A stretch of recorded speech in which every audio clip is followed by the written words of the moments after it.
अस्सलाम वालेकुम class 9। Last time मैंने आप लोगों को पढ़ाया था मिक्सचर एंड एलिमेंट, और मैंने उसमें आपको ये बात भी बताई थी कि मिक्सचर और एलिमेंट दोनों को मैं कह रही हूँ कि जब दो या दो से ज़्यादा एलिमेंट्स मिलेंगे तो मिक्सचर बनेगा, तो और जब दो या दो से ज़्यादा एलिमेंट्स मिलेंगे तो कंपाउंड भी बनेगा। अगर आप लोग पीछे से लेक्चर्स देख कर के नहीं आए हैं तो मैं आपको यही रिक्वेस्ट करूँगी कि बेटा पीछे से आप लोग लेक्चर्स देख कर के आ जाएँ। आमना लर्निंग स्टूडियो पे आप लोगों को तमाम लेक्चर्स अपलोडेड मिलेंगे जिसके अंदर मैंने तमाम डेफिनेशंस पढ़ा दी हैं। ठीक है, अब हम स्टार्ट करते हैं। तो मैं आप लोगों को बताऊंगी कि एलिमेंट्स और मिक्सचर की डेफिनेशन जो मैंने लास्ट टाइम बिल्कुल सेम पढ़ाई थी उसके बीच में आखिर डिफरेंस क्या है। ठीक है, तो उसके अगर बीच में हम डिफरेंस देखें कि आखिर इसमें डिफरेंस क्या था, तो डिफरेंस इसमें कुछ ख़ास नहीं था, बहुत छोटा सा ही डिफरेंस था। और उसके अंदर ये था कि भाई एलिमेंट्स और मिक्सचर की जब हम बात करते हैं, या जब मैं आप लोग से बात करती हूँ एलिमेंट्स की और मिक्सचर की, तो यहाँ पर इधर हो एलिमेंट्स और यहाँ पे मैं बात करती हूँ मिक्सचर की। ठीक है,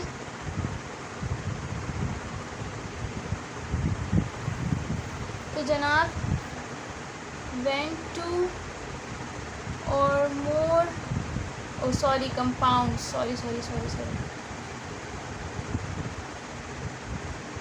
when two or more elements combined together they form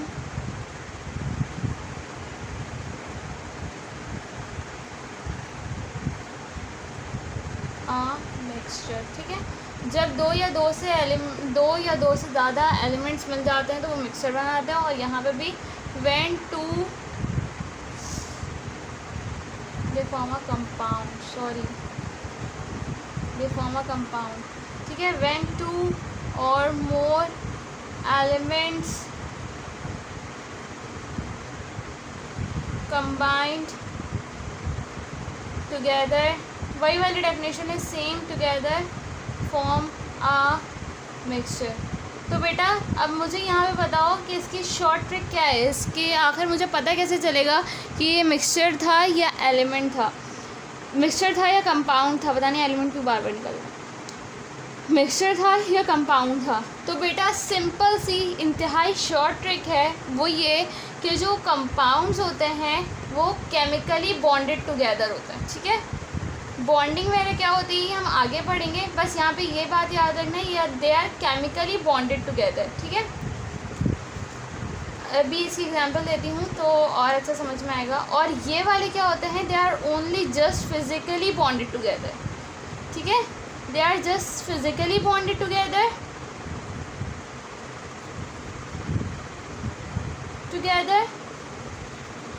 अच्छा जी, केमिकली बॉन्डेड टुगेदर की एग्जांपल यानी कि इसका एलिमेंट यानी कि इसके एटम्स, इसके मॉलिक्यूल्स, इसके एटम्स और मॉलिक्यूल्स के बीच में कॉम्पोजिशन बनी हुई होगी और वही सारे आपस में एक दूसरे से मिले हुए होंगे।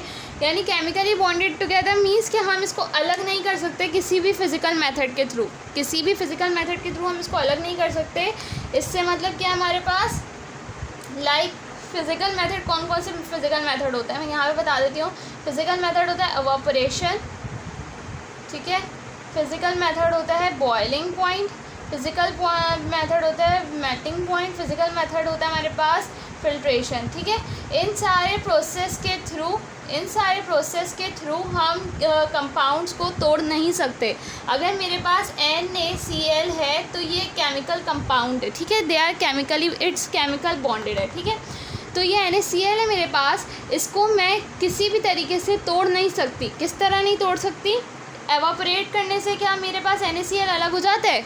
एवापोरेशन का मतलब तो समझ में आता होगा ना। एवापोरेशन और बॉइलिंग पॉइंट में फ़र्क बेटा ये होता है कि एवापोरेशन रूम टेम्परेचर पर होती है और बॉइलिंग पॉइंट हीट प्रोवाइड करने से होती है। लाइक अगर मैं एक कटोरे में 2 कटोरे में पानी लेती हूँ, एक कटोरी को मैं ऐसी खुले हवा में छोड़ देती हूँ, ठीक है, और एक कटोरी को मैं चूल्हे पे रख देती हूँ। जिसको मैंने चूल्हे पे रखा था ना, उससे भी पानी जो है हवा में जाएगा, और जो मैंने सिंपल सामने ऐसे खुला रखा हुआ है ना, इससे भी पानी हवा में जाएगा, ठीक है, दोनों से जाएगा।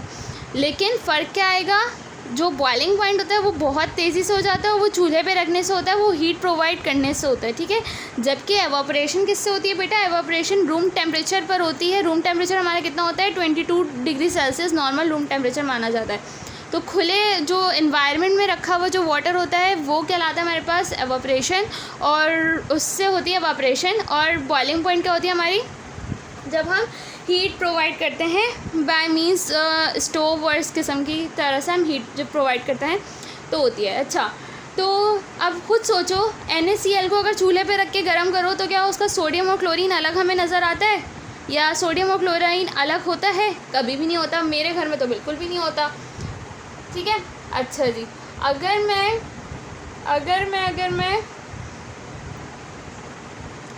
और क्या लूँ, HCl ले लेती हूँ, हाइड्रोजन क्लोराइड। अगर मैं हाइड्रोजन क्लोराइड को किसी भी एवापोरेशन में रखती हूँ तो क्या हाइड्रोजन अलग और क्लोरीन अलग हो सकता है?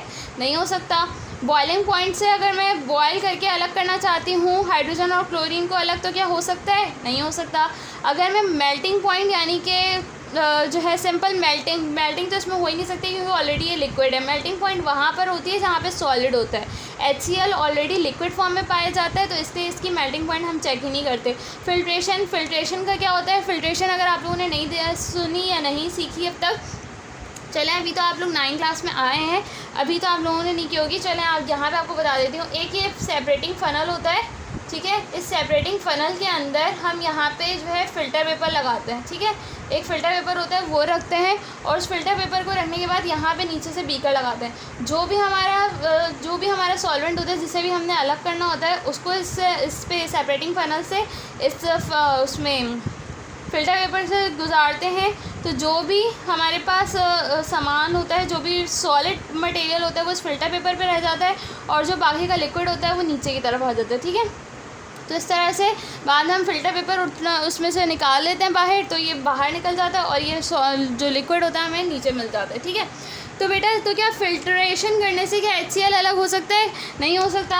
क्या फ़िल्ट्रेशन करने से H2O अलग हो सकता है? नहीं हो सकता। अच्छा जी, इन सारे मेथड में से क्या इसके अलावा और कौन से कंपाउंड्स होते हैं यार?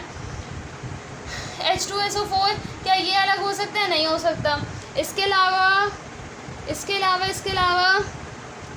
NH3 क्या अलग हो सकता है? नहीं हो सकता। HNO3 क्या अलग हो सकता है? नहीं हो सकता। ये कोई से भी compound bye evaporation, by boiling point, bye melting point, bye filtration नहीं अलग हो सकते। कोई एक भी इसमें से अलग नहीं हो सकता। सही है बेटा। अब क्या बारी आती है फिज़िकल बॉन्डेड टुगेदर की। मुझे एग्जांपल देनी थी। अगर मैं आप लोग को एग्जांपल दूँ फिज़िकली बॉन्डेड टुगेदर की, तो देखो फिज़िकली बॉन्डेड टुगेदर मतलब लास्ट टाइम जो मैंने मिक्सचर की डेफिनेशन पढ़ाई थी उसमें मैंने हेट्रोजीनस और होमोजीनस मिक्सचर बताया था। होमोजीनस हो या हेट्रोजीनस हो, मिक्सचर किसी भी फॉर्म का हो, मिक्सचर हमेशा बेटा किस फॉर्म में होता है? बेटा मिक्सचर हमेशा किस तरह से होता है? मिक्सचर हमेशा फिज़िकली बॉन्डेड टुगेदर होता है, यानी कि उसके अंदर कोई भी केमिकल चेंजेस नहीं आई थी। जब वो दो एलिमेंट्स आपस में मिले थे तो उसमें कोई भी केमिकल चेंजेस नहीं आई थी। जो भी हुआ था वो फिज़िकली हमें चेंज नज़र आया था, ठीक है।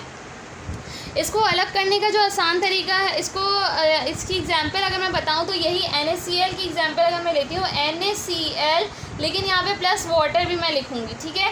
NaCl प्लस वाटर को जब मैं मिला दूँगी तो यहाँ पे ब्राइन सोल्यूशन बनता है। ब्राइन सोल्यूशन कहलाता है। ये अभी तो नहीं, आप लोग फर्स्ट ईयर में पढ़ेंगे, ठीक है। ब्राइन सोल्यूशन कहलाता है, या फर्स्ट ईयर वाले जो इस वीडियो को देख रहे हैं उनको मालूम होगा NaCl प्लस वाटर का जो सोल्यूशन बनता है वो ब्राइन सोल्यूशन कहलाता है, ठीक है।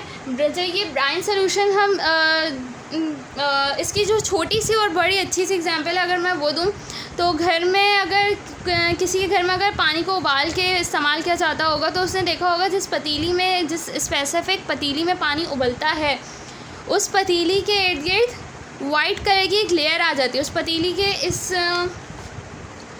तरह का एक पतीली है अगर समझो, तो इसकी जो वॉल्स होती हैं इसके इर्द गिर्द एक वाइट कलर की लेयर आ जाती है।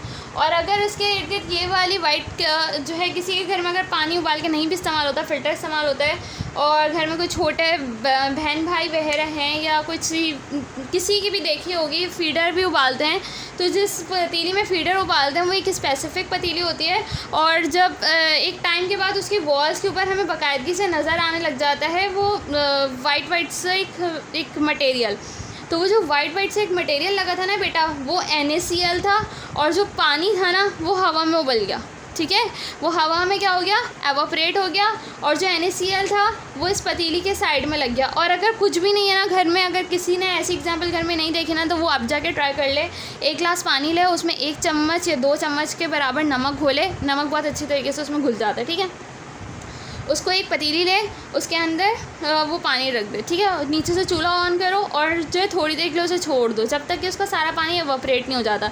जब सारा पानी एवापोरेट हो जाएगा ना, तो बेटा सारा पानी तो ऊपर हवा में चला गया, और जो पीछे हमारे पास सॉल्ट बचा वो क्या होगा, जो पीछे वाइट मटेरियल कंटेनर में लगा हुआ मिलेगा, वो हमें क्या मिलेगा बेटा, सॉल्ट मिलेगा। यानी कि NaCl और वाटर को हमने बायोफिज़िकल मेथड अलग कर लिया, तो ये क्या हो गया बेटा, मिक्सचर हो गया। ठीक है, अच्छा जी, बॉइलिंग पॉइंट इसी तरह से मैंने बॉइलिंग को इस्तेमाल करके मैंने कर लिया अलग। अच्छा, मैं यहाँ पे ऐसा फ़िल्ट्रेशन की भी अगर एग्जांपल दूँ आप लोगों से, तो फ़िल्ट्रेशन को भी देखो।